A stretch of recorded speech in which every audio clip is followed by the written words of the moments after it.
aquí y allá, muchos pastos y pequeñas arboledas. Allí, bajo tiendas y pequeños ranchos, miserablemente construidos con juncos, se han refugiado los habitantes del Paysandú. No hay casi hombres entre ellos. Los aptos para el servicio de las armas, que no llegan a 700, están atrincherados en la ciudad. Rodeándolos en un círculo perfecto que incluye la armada del barón de Tamandaré apostada en el río, hay 16.000 hombres de 3 ejércitos muy bien pertrechados, y cada hora que pasa bajo el azul de diciembre nos asegura de que allí no quedará nada.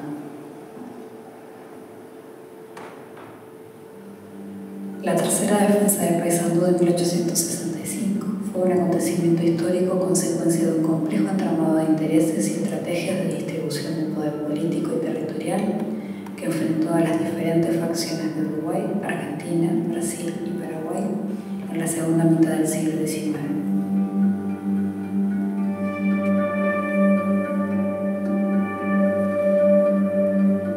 La hazaña de los defensores, apenas 1.000 hombres que resistieron durante más de un mes una ciudad sitiada por un ejército que superaba en número y en armamento, así como la crueldad de los invasores, ha dado lugar a la construcción de una épica que trasciende tiempos y espacios.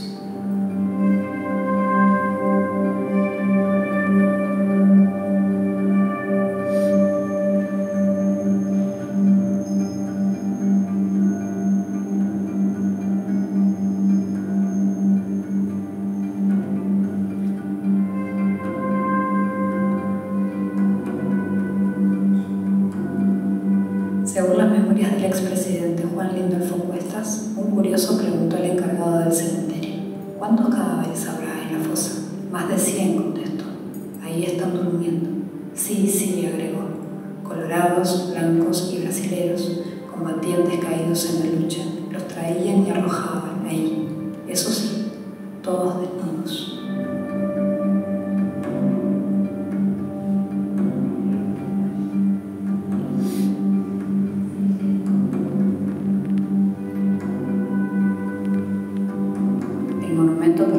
De su cementerio histórico en la ciudad de Paysandú, en Uruguay. Llegando a la capilla, debajo de un pino, existe una lápida de mármol poco visible. Allí se encuentra la entrada al osario, una fosa común con los restos de quienes no recibieron otro tipo de sepultura. Según el imaginario colectivo, ahí descansan los restos de más de 100 combatientes de la defensa de Paysandú de ambos bandos.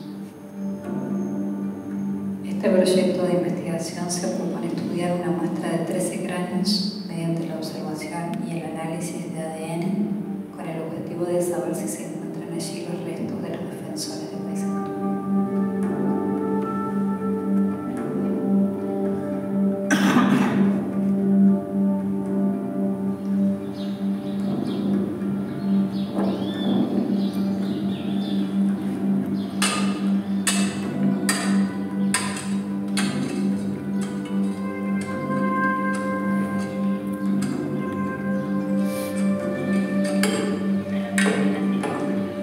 Nadie había bajado al osario, nadie sabía cómo era ni si era viable bajar. Comenzamos a trabajar para descubrir si podíamos llevar a cabo el proyecto. Despejamos la entrada sacando mucha tierra, algunos escombros y restos humanos que se fueron acumulando a lo largo del tiempo, cuando no se sabía qué hacer con ellos.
el metro tiene fácil, por lo que veo.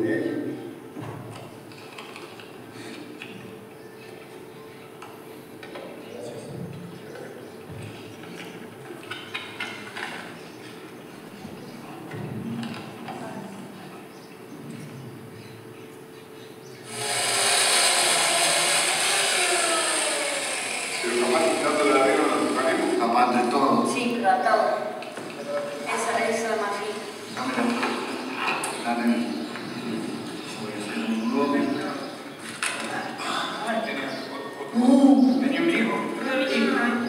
Ay, bueno. Yo me pongo ahí arriba.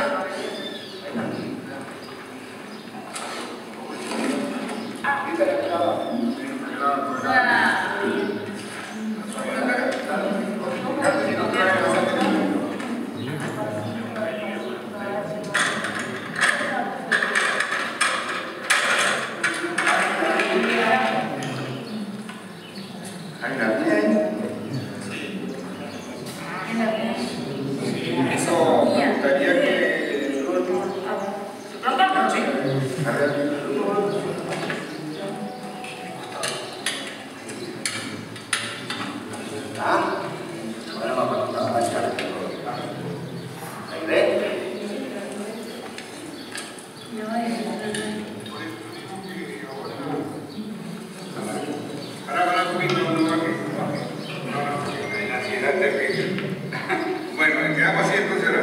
¿Estamos? En un ratito vení. Sí. Está perfecto. Estamos ya. No, que espera un poquito. Va a traer una escalera más larga que vaya hasta el fondo. Y después él va a venir por acá y... Pero es que nosotros tenemos que traer más larga. En la otra hora. Pero él habló de... Bueno, está... Pero... Y que parara por ahí porque quiere...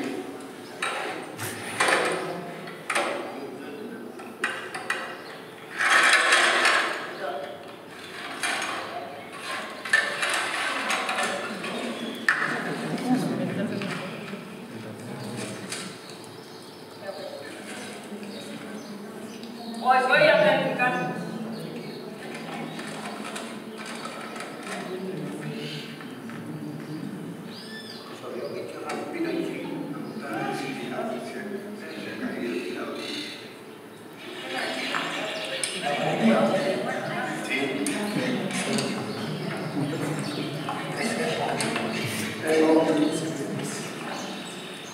Ya vamos cortando. No, Alejandro, dije que nadie apoya. No, ahora seguro que nadie se apoya acá. Escúchame, lo único que hay que hacer es, hoy, lo único es cortar un pedacito esa raíz. Están todas sueltas, cortarlas, sacarlas y dejarlo un poco como está tapadito, que mañana baja de la misma manera.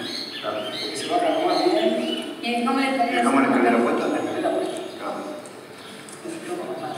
Claro.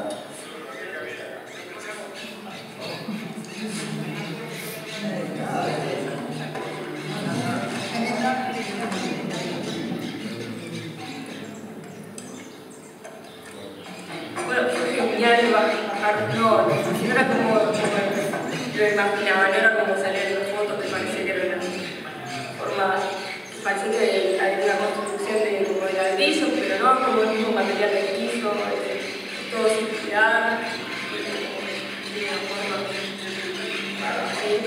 Es realmente muy lindo y hay un montón de cráneos, así que debemos encontrar buen material para el proyecto.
impactó físicamente de mencionaron hacen fuerza, obviamente que se van a desarmar, se van a hacer y solamente eso, después todo lo más está seguro para vos. Yo despacito, después que tú te instales bien, te la doy con la cara del manito. Sí, se puede. Primero vos bajás despacito y ves. Tienes que agacharte y apoyarte. ¿Cómo girás? Ahora giró. Ahora son un poco. Sí, no tienes que bajar.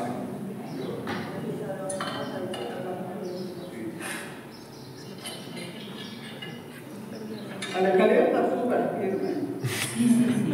Se mueve. La firme porque está arriba del vínculo que tiene.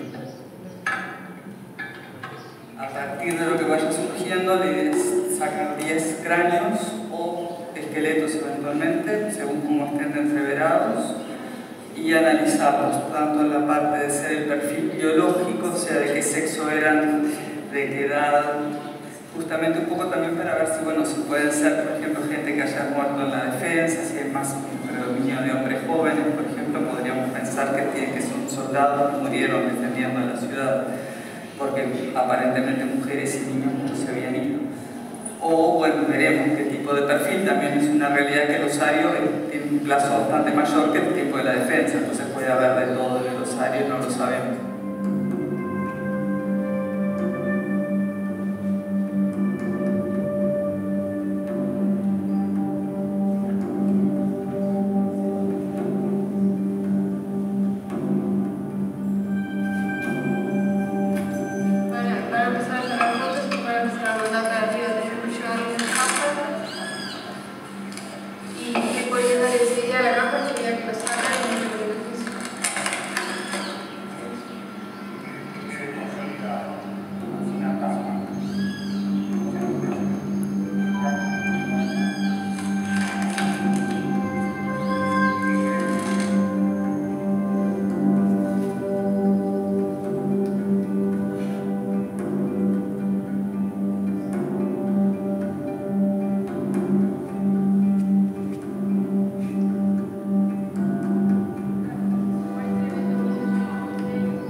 Y el tema de la conservación es importante al momento de hacer ADN, porque tampoco tenemos,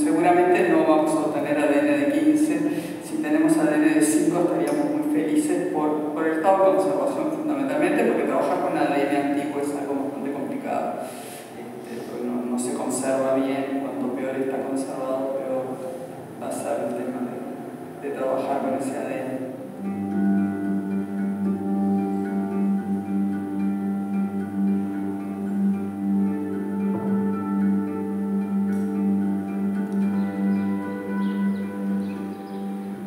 Extrajimos 15 cráneos, ¿sí? Dos de ellos los extrajimos del montículo, que estaba en el medio, el resto de la periferia. Fue difícil también poder sacar cráneos al final, ¿no? que estuvieran enteros, porque en la periferia hay un colchón de huesos, y bueno, y ahí se ve que los que están abajo claramente están fragmentados, tenían aparentemente signos de trauma, tenían orificios, algún signo de haber sido golpeado con alguna arma contundente. Es lo que parece a primera vista, ¿no? Ahora tenemos que revisar y ver. No sé qué es. No, acá también tiene otro. Eso no me suena, pero estos dos sí. ¿Y esto? No sé, porque además si fuera esa otra cosa no tiene nada que ver con el otro que es cortante, entonces no sé realmente. Pero puede ser que sea la propia caída. No, eso puede haber ahí una parte que es mortal, o sea, que estaba el hueco que se acabó el cuerpo que está en porque se limpia, además. Sí. Herida constante, una es de 5 centímetros y la otra, esa es la profunda, digamos. Y la no profunda es de 3,5.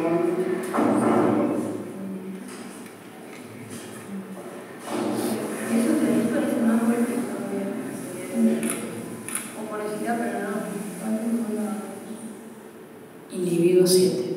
Hombre de entre 39 y 43 años de edad al que no se le pudo realizar ADN. Presenta características en su mayoría indígenas y europeas. Se observan dos orificios por posible herida cortante, uno de 5 centímetros y otro de 3,5 centímetros, determinadas como perimortem. ¿Cuántas violencias? Sí, 3 con este vamos a decir. ¿Es uno otra vez? No, claro, ¿no? Ya estamos a 3. Pareciera ser indicadores de violencia, lo que estaría hablando de una población muy particular enterrada aquí, porque no es lo común encontrar marcas de violencia en los restos. Individuo 12. A este individuo no se le pudo determinar el sexo. La edad está determinada entre 39 y 45 años de edad. El análisis de ADN arrojó una ancestría europea. Presenta fracturas radiales que podrían indicar posible trauma perimortem. Tenemos fichas para llenar, donde justamente uno va tomando todo el tipo de datos. Y bueno, las fichas tienen datos generales, después datos que permiten determinar sexo, determinar edad, una parte métrica, una parte de dentición, tipo de dientes, si tienen caries, arreglos, lo que sea, o plasia, o sea, características. Y se va a extraer sí una muestra de ADN que se hace llevar a Montevideo. Tomaremos 1 o 2 dientes, dependiendo, se puede tomar también una parte del temporal, del hueso temporal que va hacia adentro, que es el petroso, que hay muy buenos, digamos, bastante exitosas las extracciones a partir del petroso. Y de algunos todavía no los vi, así que no sé si de todos se podrá extraer ADN. Si están muy rotos, posiblemente no. O sea, por eso digo, si tenemos de 15,5, creo que sería un éxito en cuanto a esa parte. Y la otra parte sí intentaremos usar de todos. Individuo 14. Hombre de entre 45 y 49 años de edad al que no se le pudo realizar ADN. Se observa un posible trauma en el hueso frontal izquierdo, en la forma de fracturas radiales que también se ven en algunos sectores de la tabla interna. Se interpreta como una lesión de fuerza, probablemente producida por un elemento grande y a gran velocidad. Individuo 3. Hombre de entre 39 y 43 años de edad al que el análisis de ADN arrojó una ancestría indígena. Se observan dos probables heridas, dado la forma de los orificios, la caracterización y el desprendimiento en ambas tablas. Es posible que se trate de una herida biselada corto-contundente. Se tomó todo un registro fotográfico, se ubicó cada uno de los 15 en el lugar que está para cuando se vuelva a destruir se va a poner exactamente en el lugar que estaba. Perturbar lo menos posible lo que se los aires.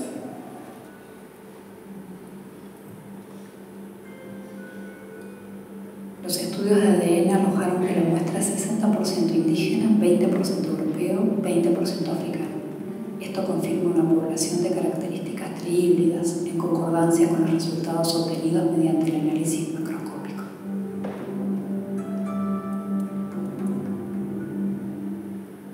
Con respecto al sexo, se encontró que 9 fueron identificados como hombres, 3 como mujeres y 1 indeterminado.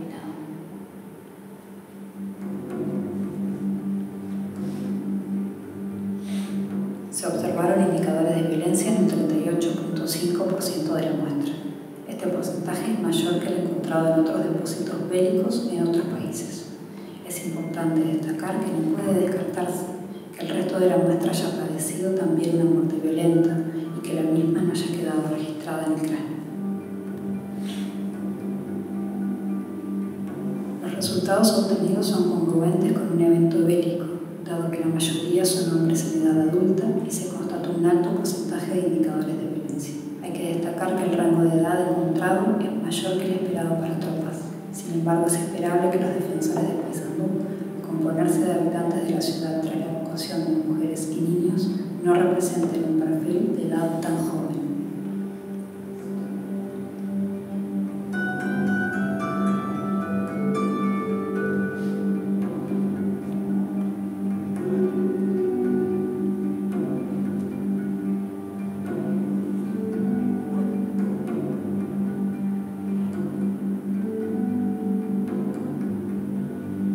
Busca antiguas ciudades en ruinas, mira las calaveras de los muertos de ayer y los de antaño.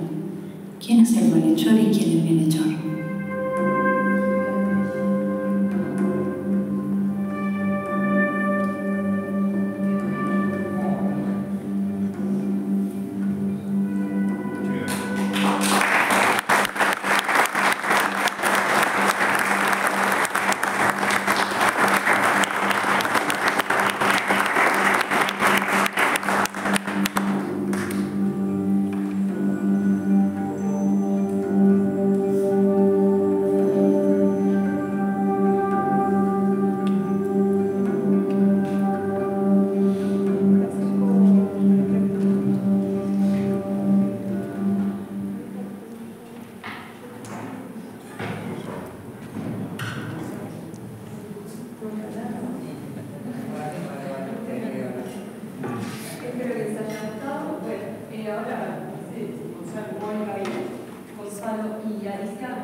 El análisis de ADN en realidad no fue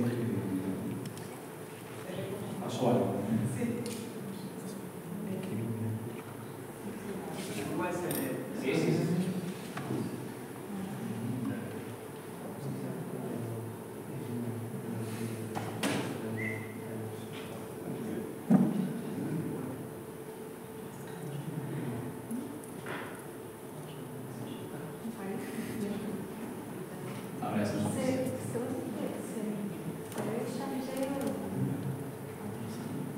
Muy bien. El análisis de ADN, en realidad, no lo hizo Valentina Sosa, que es la que aparece en el momento del video diciendo que algunos cráneos había un tema con la conservación, algunos cráneos que estaban especialmente frágiles,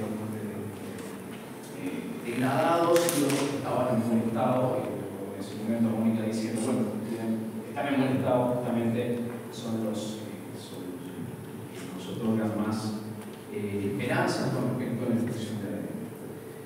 Y bueno, en primer lugar, corresponde señalar que fue tal cual. Aquellos restos que estaban más degradados, que al tacto estaban más frágiles y demás, no nos rindieron ADN. Ahí, bueno, corresponde hacer una precisión respecto al tipo tipo de análisis de ADN que realizamos. Y ahora se me... De la nada quedó pronto. Bueno, muy bien. Nosotros, en este caso, nos focalizamos en un marcador de ADN particular que se llama ADN mitocondrial. Es decir, el material genético nosotros todos nosotros lo heredamos de nuestros dos progenitores, pero ese ADN que nosotros heredamos de ambos progenitores está en el núcleo de la célula. Sin embargo, el ADN que nosotros analizamos es uno muy pequeño que se encuentra afuera del núcleo de la célula en un organelo llamado mitocondria. Da la casualidad, las mitocondrias se heredan por vía materna, es decir, todos nosotros tenemos las mitocondrias en nuestras madres, pero ninguno de los varones lo transmitimos a nuestra progenie. Por lo tanto, esto es un ADN únicamente transmitido por vía materna. Entonces la pregunta es, ¿por qué nos enfocamos específicamente en ese? Siguiente, por favor. Bueno, como les decía, debido a este modo de herencia, nosotros tenemos que el ADN de estas dos personas, que son hermanos, por vía materna, va a ser el ADN mitocondrial de su madre, que a su vez va a ser el ADN mitocondrial de su matrix. Si se van a pensar, eso quiere decir que en realidad es una porción muy pequeña de nuestro acervo genético total. Sin embargo, en la historia poblacional humana, y particularmente en la historia poblacional de las Américas, ha tenido una importancia muy grande en el momento de reconstruir estas historias poblacionales. Siguiente, por favor. En el caso de, ya que se puede establecer con bastante fiabilidad esa ancestría materna, de qué región del mundo procede, eso nos ha servido para reconstruir la historia poblacional de Uruguay en términos de y eso aparece en el documental, sus características trihíbridas, es decir, compuestos fundamentalmente de tres grandes stocks poblacionales: americano, es decir, el indígena, el europeo y el africano. Y en Uruguay, el componente materno indígena, no el componente total, trabajamos con ambos progenitores, pero sí el componente materno indígena, ha arrojado un número de 37% de la ancestría indígena para nuestro país, es decir, 1 de cada 3 uruguayos y uruguayas tenemos una antepasada indígena por línea materna. Al norte del Río Negro, ese número se duplica, es 2 de cada 3. Tengamos eso presente para los números que ya fueron un poquito adelantados en el documental. Continuemos. Ahora bien, nosotros analizamos todo el ADN mitocondrial. Acá hay una cuestión respecto al tamaño. El ADN mitocondrial es chiquito. Son 16.000 litras, o 16.000 bases, que sería el equivalente a, no sé, 2 páginas de libro, una cosa por el estilo, no es demasiado. Sin embargo, no necesitamos analizarlo todo para saber de dónde procede. Porque hay algunas regiones que han acumulado, a lo largo de la historia de la humanidad, han acumulado variabilidad más rápido y otros que han sido más lentos. Pero nosotros podemos agarrar esas regiones que acumularon más variabilidad y ya con eso determinamos procedencia. Y menos mal. Siguiente, por favor. Siguiente. Y menos mal, ¿por qué? Porque como toda molécula orgánica, una vez que la persona que lo porta fallece, se empieza a degradar. Es decir, también el ADN pasa por estos mismos procesos de composición. Entonces hay una serie de alteraciones que lo cortan en pedacitos. Y al cortarlo en pedacitos se dificulta enormemente su análisis porque implica a nosotros literalmente irlo secuenciando de a pedazos pequeños que en este caso, para analizar un segmento de 800 letras, tuvimos que trabajar en 9 segmentos solapantes. Y esa es una de las dificultades que involucra todo análisis de ADN. ¿De acuerdo? Pero lo cierto es que lo hicimos.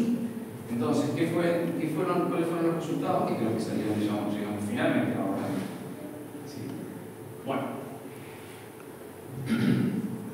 Aquí hay un errorcito, por ejemplo, acá evidentemente puso un N donde no corresponde, el video los espacios de los sexos. Pero entonces, en el video tenemos el dato de la ADN de 5 de estos individuos. Tuvimos éxito con 9, pero 3 de ellos eran de la región del centro, de esos que habían sacado del centro del montículo, que se supone que son más recientes y que por lo tanto no se asocian probablemente a la defensa del país. Entonces, los datos que les estoy mostrando son los datos más recientes con respecto a a los cráneos extraídos de la periferia, donde encontramos que el individuo 3, que con respecto a ancestría evaluado por morfología, y en eso va a ahondar Alicia en un ratito nada más, tenía una mezcla de caracteres europeos y africanos. Su ancestría materna era indígena. El individuo 5, que tenía caracteres morfológicos compatibles con la ancestría africana, dio ancestría materna africana. El individuo 9, que justamente son elementos muy fragmentarios, por lo tanto no pudimos determinar el sexo y tampoco pudimos determinar elementos de ancestría por morfología, tuvo ancestría indígena. El individuo 12 tuvo ancestría materna europea, sin embargo los caracteres morfológicos son compatibles más que nada con la ancestría africana. Después el individuo 13 coinciden los elementos de ancestría morfológica con la ancestría materna, y por último el individuo 15 tiene caracteres literalmente mestizos entre europeo e indígena y nos dio ancestría indígena, resultando en un número de estos 6 individuos, la mitad indígena, 2 europeos y un africano en términos de ancestría materna. Tengan presente que entonces es un segmento, un chico por cierto, de la ancestría, pero bastante informativo. Y esto sería entonces lo que nosotros, si yo agarrara una muestra de 6 individuos al azar de cualquiera de ustedes que hiciera este análisis, es probable que las cifras dieran más o menos así. O sea, en pocas palabras, esta muestra es representativa, perfectamente representativa de lo que debería ser la región en general, la población moderna de Paysandú y, como no, probablemente la población de Paysandú en el siglo XIX. Siguiente, por favor. No 2, sino 3 acá. Se me tuvo un desliz con los símbolos. 3 de estos individuos tienen efectivamente, fueron señalados en el video como que tienen evidencias de trauma vinculado probablemente con la. Y ahí es donde obviamente le pasó el mando a Alicia para que termine. Entonces redondeamos análisis vinculados entonces con ancestría, con morfología y con trauma vinculado. Gracias. Bueno, buenas tardes para todos. Muchas gracias por la invitación para estar hoy aquí. Si quieren, esto lo podemos, no respondíamos, ¿no? ¿Podemos apagar? Sí. Complementando lo que decía mi colega, parte de los estudios que se pueden hacer para determinar cuáles son las características de una población, además de lo que puede ser genético, lo podemos combinar con la parte morfológica o antroposcópica. Cómo vemos, cómo observamos características en el esqueleto. En este caso teníamos cráneos. El cráneo es el lugar por excelencia para observar rasgos que tengan que ver con el análisis de la ancestría de una población. Entonces teníamos el material que necesitábamos y podíamos entonces hacer un análisis de esas características que sobre todo están presentes en el área facial, en el área anterior del cráneo. Si el cráneo está bien conservado, podemos llegar a observar esas características, sobre todo en el área de los ojos, de las órbitas oculares, de la abertura nasal, de lo que es la arcada dental, el cromatismo, o sea, cuántos mis dientes se proyectan hacia adelante, cómo son las suturas craneales, las uniones entre los huesos del cráneo. Hay ciertas regiones muy informativas, sobre todo, repito, en el área facial, que me dan información sobre el origen que puede haber tenido poblacional de ese individuo, que combinado con la genética, en este caso con lo que Gonzalo presentaba de la herencia materna, pues a veces vamos a tener esa concordancia y a veces podemos tener ese resultado que nos parece que puede ser de disparo o bueno, inconsistente, y sin embargo, como Gonzalo decía, una cosa es la herencia materna por vía genética y otra cosa es lo que se expresa en el individuo de toda la herencia de los dos progenitores. con todo lo que puede significar el alcance de una observación en el cráneo. Entonces nos dio, por un lado, mucho gusto confirmar que sí, que los datos eran consistentes en cuanto a esa conformación híbrida, ¿no? de esas tres poblaciones, y entender que de repente la forma como eran observadas las personas que están representadas por esos cráneos tiene que ver justamente con esas tres poblaciones, ¿no? O con esas tres orígenes. Entonces creemos que hay todavía mucho que podemos seguir investigando y complementando las técnicas. En relación a las lesiones traumáticas, nuevamente estábamos con un buen material. Las lesiones vitales normalmente están en el área del cráneo, en el área del tórax, en lugares donde están protegidos nuestros órganos vitales. No teníamos un esqueleto completo, no teníamos un tórax, pero teníamos cráneos. Y de esos cráneos, 5 eran masculinos, tenían lesiones traumáticas que se estudiaron en términos de saber la temporalidad. Y por temporalidad no me refiero a qué tan antiguos son esos huesos o cuándo murió la persona, sino esa lesión, cuándo se produjo. Mientras el individuo estaba vivo, como cuando tenemos un accidente y nos fracturamos, sobrevivimos y el hueso se repara. Eso es la temporalidad. O sea, esa lesión se reparó, fue en vida, eso es una temporalidad. La lesión tuvo lugar alrededor del momento de la muerte, o en el momento de la muerte, eso es perimortal. Eso es una lesión que puede contribuir con el desenlace. O a lo mejor esa lesión, esa rotura, esa fractura, fue post-mortem, fue después de la muerte, que tiene que ver con el tratamiento que recibe un cuerpo, a veces es profeso, a veces parte de lo que es manipular un cadáver. Pensemos en este caso, los cuerpos en algún momento llegan al osario, lo dice Ana Clara en el documental, fueron colocados esos cráneos en una posición específica, hay una manipulación, se recuperan. Todo eso puede provocar roturas y daños en el cráneo que serían de tipo post-mortem. A nosotros nos interesa, para lo que estábamos investigando, las lesiones perimortem. Y 5 de esos cráneos las tienen. Pero no solamente eso, las presentan en número mayor a 1. Vieron ustedes ahí, en alguna de las imágenes, 2 lesiones, se repiten. De esos 5 cráneos, más de uno tiene multiplicidad de lesiones. Entonces, estamos frente a un momento en que la persona está recibiendo múltiples impactos. Y esos impactos incluso, también lo pudieron ver, tienen distinto alcance en cuanto a el daño que le generan al cráneo, ¿no? Algunos logran penetrar la tabla ósea y otros simplemente dejan una marca.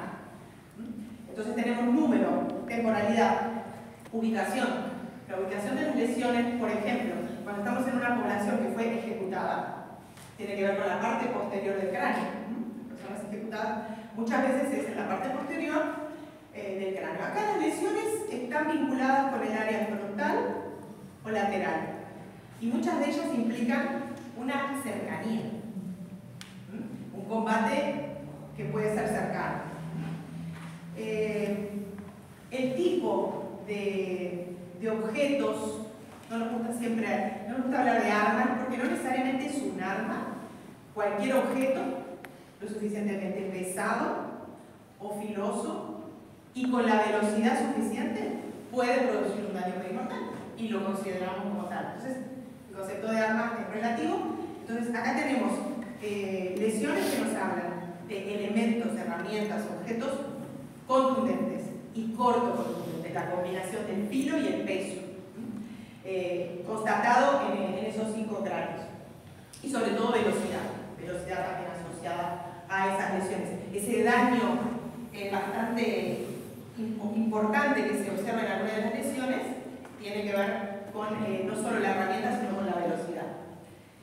Todas estas características o estas cuestiones que pudimos observar en estos cráneos nos hablan de que es compatible el patrón de las lesiones con el de un defensor de Paysandú, con alguien que está haciendo una defensa, alguien que está participando de un conflicto. Es un nivel de violencia, como decía la doctora Sanz, muy alto en una población pueda tener otra explicación. Entonces creemos que realmente la evidencia de las lesiones está apuntando a que de esta muestra de cráneos tenemos un porcentaje importante con esas lesiones que tienen que ver con esa defensa del paisaje. No sé si alguien quiere preguntar algo, creo que...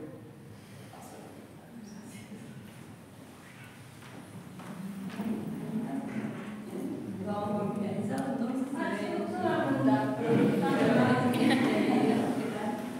No, quería saber, los cráneos que habían recuperado de la periferia, ¿qué porcentaje son del total de personas que están enterradas, si saben algo?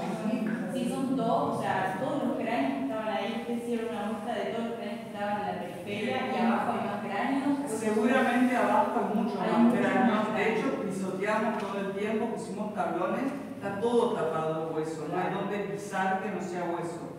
Alguien en algún momento sí, cráneos que estaban bastante bien conservados, los puso en la periferia y de eso fuimos tomando más o menos cada medio metro o algo así, un cráneo, en el medio quedaban otros, así que no nos daba para de hueso. Digo, ojalá pudiéramos hacer un trabajo de, llevaría meses probablemente o hasta años, limpiar todo, ver por lo menos los cráneos, pero hay muchísimo más. Se hablaba de 100 individuos o más solamente para la defensa. Si tenemos en cuenta también que puede haber previos y posteriores, ahí debe haber más de 100 individuos, cada uno obviamente un cráneo. Por lo tanto, seguramente hay muchos que están muy rotos, pero... ¿Me permite una aclaración con respecto a eso? El osario fue construido en 1854. Que quiere decir que se hizo 10 años antes del acontecimiento bélico, ¿no?